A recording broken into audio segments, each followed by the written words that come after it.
Warahmatullahi wabarakatuh. Perkenalkan, nama saya Sania Rahmatus Solihah dengan NIM 4301422002 dari Pendidikan Kimia 6B. Di sini saya akan mengupas tuntas mengenai cerita di balik pembuatan wadai ilat sapi. Wadai ilat sapi sendiri merupakan cemilan khas tradisional dari daerah Sumatera Barat, yakni daerah Minangkabau.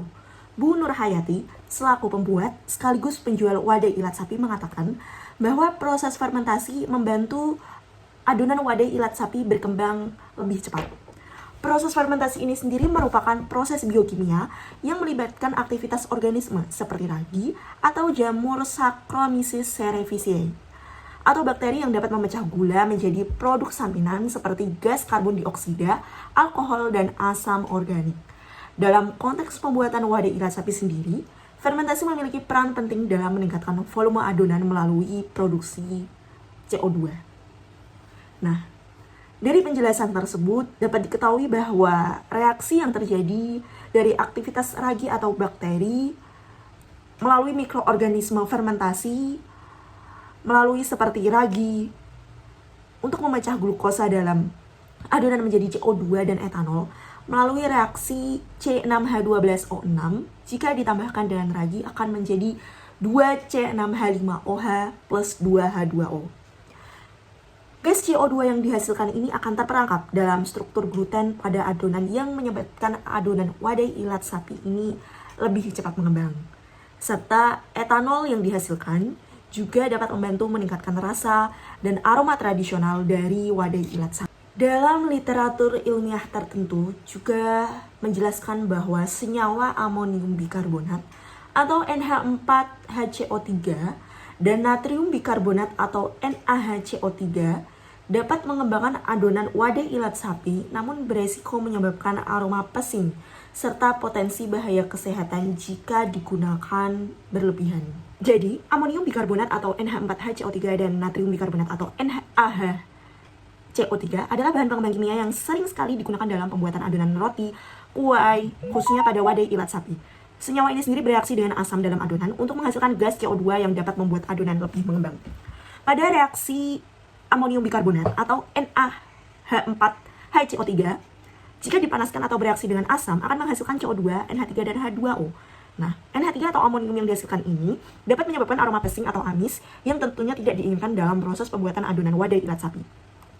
Sedangkan pada senyawa natrium bikarbonat atau NaHCO3, jika bereaksi dengan asam dalam adonan juga akan menghasilkan CO2, Na+, dan anion asam.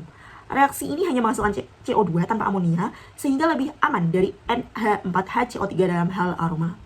Walaupun NaHCO3 lebih aman dari NH4HCO3, jika digunakan berlebihan, tentunya dapat meningkatkan kadar natrium dalam tubuh yang dapat memicu tekanan darah tinggi atau gangguan keseimbangan elektrolit tubuh. Berdasarkan analisis dosis bahan pengembang yang paling tepat atau paling banyak disukai oleh konsumen, menunjukkan nilai fisik organoleptik pada dosis NaHCO3 sebesar 2%, sedangkan NH4HCO3 sebanyak 1,50%. Hal ini menunjukkan bahwa semakin tinggi nilai fisik dan organoleptik, maka semakin pula disukai wadai ilat sapi oleh para konsumen. Peningkatan dosis NH4HCO3 ini menyebabkan produksi NH3 yang berlebihan sehingga menghasilkan aroma pesing yang tidak disukai oleh konsumen. Sedangkan peningkatan dosis NaHCO3 menyebabkan adonan menjadi lebih keras atau overdeveloped yang dapat mempengaruhi tekstur dan rasa pada wadai ilat sapi. Sehingga nilai fisik dan organoleptik tertinggi atau sebesar 0,61 dicapai pada dosis ini, sehingga menunjukkan bahwa kombinasi dari dosis ini memberikan hasil optimal pengembangan pembuatan wadai ilat sapi yang aman dan disukai oleh konsumen. Tentunya kita juga dapat menciptakan formula alternatif yang dapat menghindari resiko aroma pesing dan potensi berbahaya kesehatan dari NH4HCO3, tetapi juga tetap memberikan hasil yang maksimal pada pembuatan wadai ilat sapi. Yang pertama yakni penggantian NH4HCO3 atau amonium bikarbonat dengan NaHCO3 atau natrium bikarbonat. Yakni NH4HCO3 memiliki resiko aroma pesing dan amonia, sehingga dapat digantikan sepenuhnya dengan natrium bikarbonat.